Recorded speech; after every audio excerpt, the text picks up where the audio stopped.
All 3 dolphins will be kept together in tank number 1 for 2 to 3 months.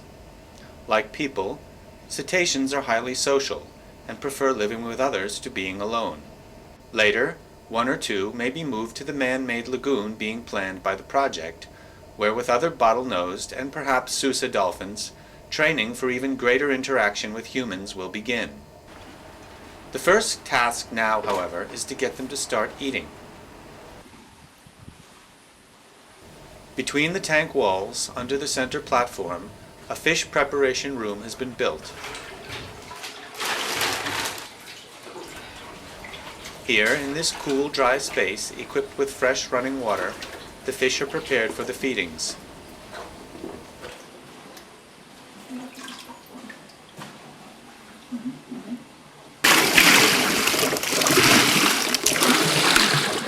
The dolphins are fed every 2 hours.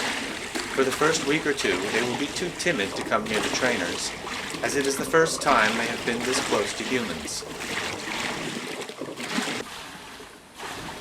So the trainers must be patient. The first fish are tossed into the tank. Hopefully, the dolphins will soon begin eating enough of it to support their body weight.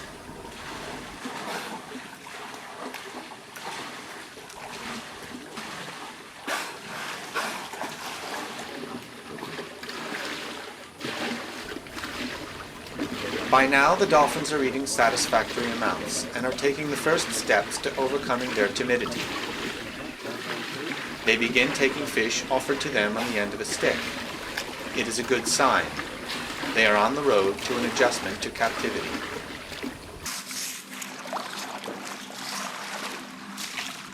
At the end of the first month, the dolphins must be weighed and their blood tested to monitor their health. These sessions allow the trainers the chance to make important observations about everything from skin abrasions to any distinctive markings on the dolphins' bodies and dorsal fins. Every dolphin's dorsal fin is distinctive and unique.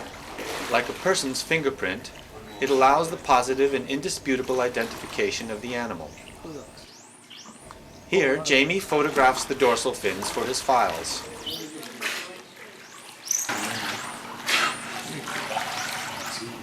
Get ready to pull the stretcher up, just nice and slowly. The 2 poles, that's it. Megan, watch the tail.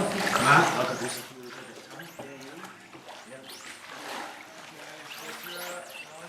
What's that tail, Megan? Tails inside the stretcher. That's okay. Yep, done. Pull that across. That's it, so it flips off. It's not going to hit you. Alright, you ready? Up. By weighing the dolphins every few weeks, the team will know if they are maintaining weights that are considered normal for their genders and age. Press in. That is the vein. Normally In the don't let it touch the eyes. Blood is taken from the tail, where the most accessible vein in the animal's body is found.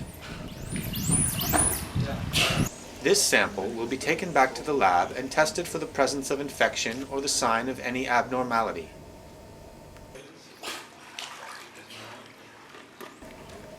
Measuring the length of the dolphin's body enables the team to estimate its age. However, as no previous research has been done on dolphins in the Miyak archipelago, only a limited basis of comparison is available, based on data from places like Australia, where some of the same species are found. This is one reason the project's research is so valuable.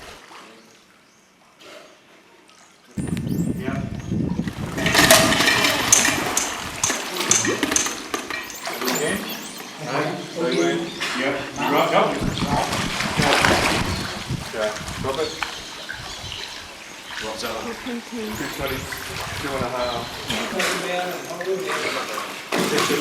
Left foot, Megan. Right foot, sorry. Right foot on the back of the pole. Left foot under the pole. Okay, watch the tail. Tail start.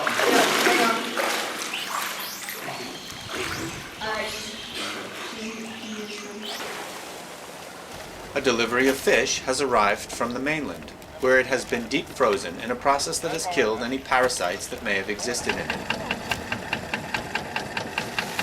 From the beach, it is carried immediately up to the freezers.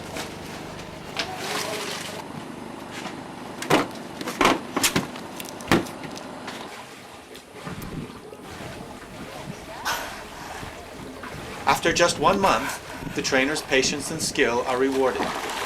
The dolphins are now taking fish from their hands. Each trainer is assigned a dolphin in sessions that require concentration and good observation skills. Mary will not feed any dolphin but the one assigned to her, and the same goes for Jennifer and Megan Kate. Only in this way can the trainers know how much each dolphin is eating, one of the most important indications of health. Though the trainers soon grow fond of the animals in their care, Mark prefers not to give them names. The girls have started to grow attached to the dolphins, and this will only make their eventual separation more difficult. However, this doesn't mean they don't share kindness and affection.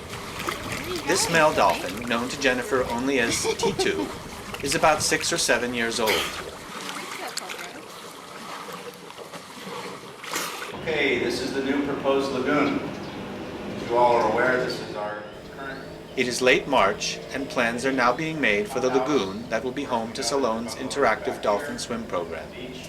This will be a little bit different than the interactive programs that most people are used to, or the ones that we plan for other areas in Southeast Asia, in the respect that our people will be coming out to Salone and spending 5 days or possibly a week living on the island, really getting to know the animals, spending much more time.